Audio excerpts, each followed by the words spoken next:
Salut à tous, on se retrouve aujourd'hui pour un nouveau test d'application. Je vais vous présenter tout simplement ce qui est pour moi le meilleur gestionnaire de dépenses sous Android. Il s'appelle tout simplement gestionnaire de dépenses. Alors, page d'accueil de l'application, donc la petite fonctionnalité d'entrée, c'est une sécurisation de vos données.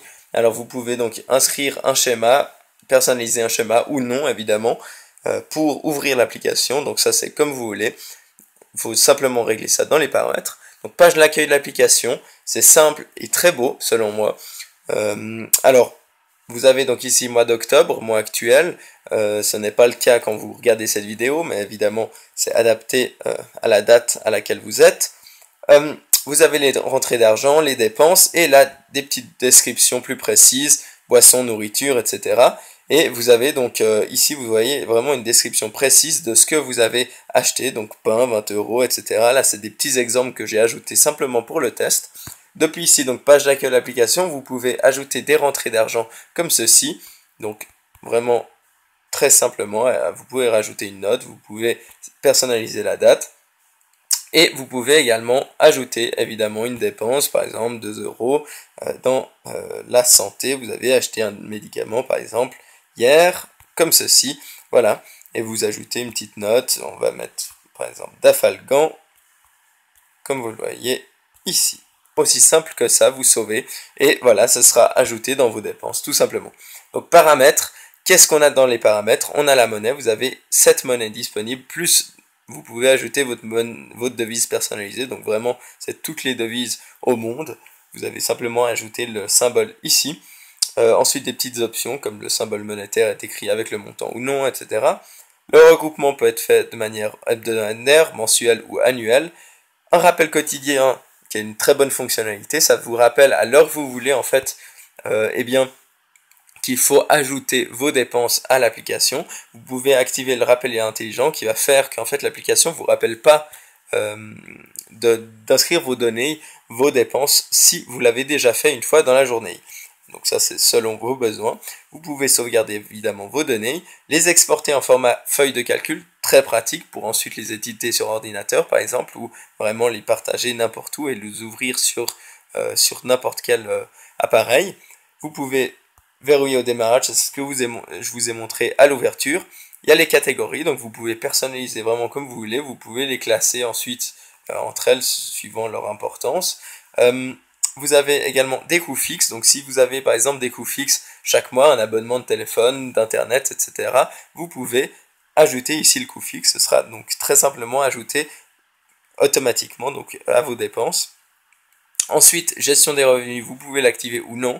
Donc ça, si vous avez un salaire, évidemment, ou quelque chose comme ça, donc ou, par exemple un loyer que quelqu'un vous paye, eh bien vous pouvez faire ajouter cette rentrée d'argent régulière, donc mensuelle.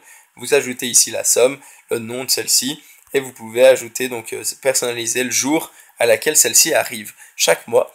Et voilà, ce sera également inscrit automatiquement, en fait, eh bien, dans vos dépenses. Ce sera vraiment tout géré de manière automatique.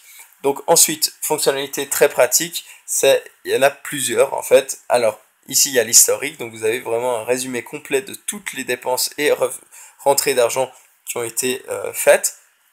Ici vous pouvez donc laisser toute catégorie ou préciser une catégorie précise, ajouter une catégorie précise donc pour voir spécifiquement quelle catégorie est bien à dépenser quoi, si je puis dire.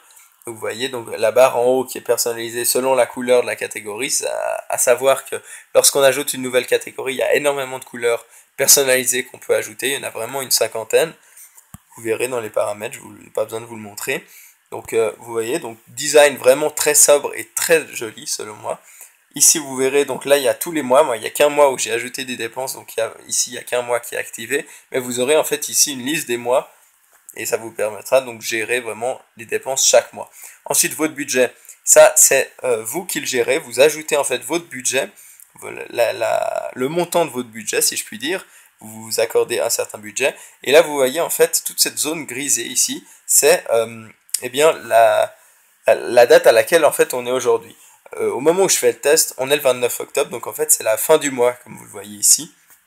En fait, c'est pour ça qu'ici, il n'y a qu'une petite zone, c'est les 3 jours qui restent, 2-3 jours qui restent dans le mois.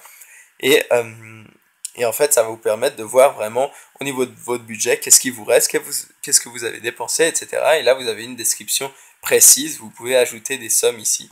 Et vous avez une description précise de chacune des catégories. Voilà. Ensuite, vous avez deux options dans la version Pro, c'est distribution et statistique. Donc distribution, vous avez une distribution graphique de toutes vos dépenses. Vous pouvez sélectionner sur n'importe quelle partition de ce graphique et vous aurez une description très précise de celle-ci. Donc là, vous avez ici une description également écrite en bas. Comme vous le voyez, vous pouvez mettre ce mois-ci, le mois dernier, une certaine date jusqu'à aujourd'hui ou définie par l'utilisateur. Donc à vous de choisir ici. Très pratique également, très joli je trouve, et c'est intelligent de faire ça comme ça. Et finalement, statistique, qui est une fonctionnalité payante également, où vous allez avoir 3 graphiques très intéressants. Donc performance mensuelle, vous avez en fait les dépenses chaque mois, vous allez voir, donc vous allez pouvoir voir la variation au niveau de vos dépenses, quel mois vous avez dépensé le plus, etc. Une fois de plus, vous pouvez classer par catégorie. Ensuite, il y a de manière journalière, donc les dépenses journalières. Là, vous avez également une courbe, mais en fonction des jours. Vous avez donc ici toute la description des jours. Ici, il n'y a qu'un pic parce que j'ai ajouté une seule fois, en fait, des sommes pour l'exemple. C'était seulement samedi. Et vous avez, petit truc intéressant, la moyenne en fait de vos dépenses. Ça, c'est une fonctionnalité, une petite donnée très intéressante à connaître, personnellement, je trouve.